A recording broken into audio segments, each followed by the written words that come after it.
Historias en el camino te presenta La sombra de Lucia. Era una noche oscura y tormentosa cuando Clara y Lucía, dos siamesas unidas por el torso, se dieron cuenta de que algo no estaba bien. Desde hacía días, Clara se sentía más débil, mientras que Lucía parecía estar llena de energía, como si algo oscuro habitara en su interior.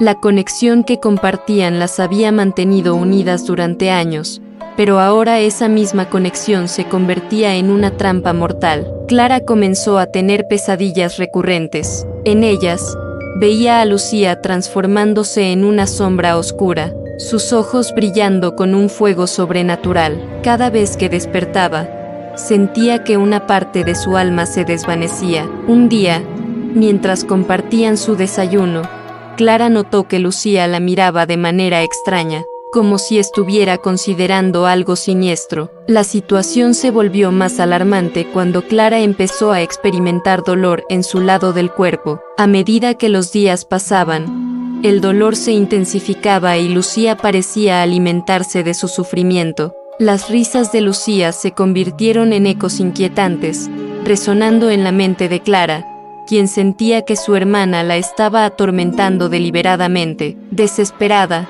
Clara decidió buscar ayuda médica. Los doctores, tras una serie de exámenes, revelaron una verdad aterradora: la vida de Clara dependía de una operación que requeriría separar a las siamesas. Sin embargo, el procedimiento era extremadamente arriesgado y podría causar la muerte de una de ellas. Clara, con el corazón en la mano, sabía que la única forma de salvarse era cortar el vínculo que las unía. Pero Lucía, al enterarse del plan, se volvió aún más agresiva. Sus gritos resonaban en la oscuridad de la noche, llenando la casa de una energía malévola que parecía estrangular a Clara. En la víspera de la operación, Clara se encontró con un espejo. Mirándose a los ojos, entendió que Lucía no solo era su hermana, era también un ser de otro mundo, un ente que había tomado posesión de su cuerpo, alimentándose de su vida. La lucha interna se intensificó, y Clara sabía que debía luchar por su vida. La noche anterior a la cirugía, Lucía se volvió un espectro aterrador. Susurros oscuros llenaban la habitación mientras Clara intentaba dormir. «Si me separas, morirás», le decía Lucía, su voz resonando en cada rincón de la casa. Clara, aterrorizada, sabía que debía hacer lo que era necesario. Durante la operación, el cirujano, con manos temblorosas, comenzó a realizar el procedimiento. Las luces parpadeaban y el aire se volvió denso. Mientras se separaban, Clara sintió una punzada de dolor indescriptible, como si Lucía estuviera siendo desgarrada de su interior. El eco de los gritos de su hermana resonó en su mente, llenándola de terror.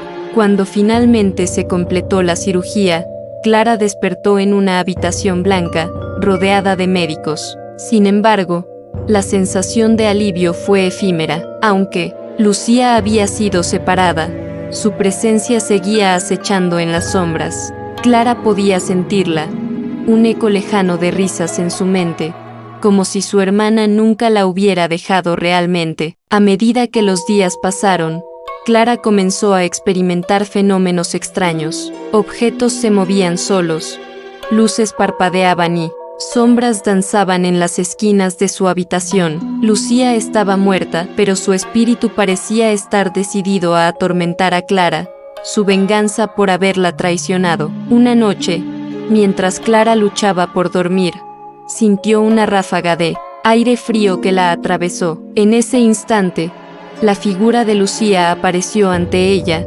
etérea y llena de furia. «No escaparás de mí», susurró con una voz que helaba la sangre. Clara se dio cuenta de que el verdadero horror no era la muerte de su hermana, sino la certeza de que nunca podría librarse de su sombra. Con el tiempo, Clara se convirtió en una prisionera de su propia mente, atrapada entre el recuerdo de su hermana y la culpa de haber tomado la decisión de separarlas. Aunque había sobrevivido físicamente, su alma estaba condenada a ser atormentada eternamente por la sombra de Lucía, quien, incluso en la muerte, no dejaría que Clara encontrara la paz.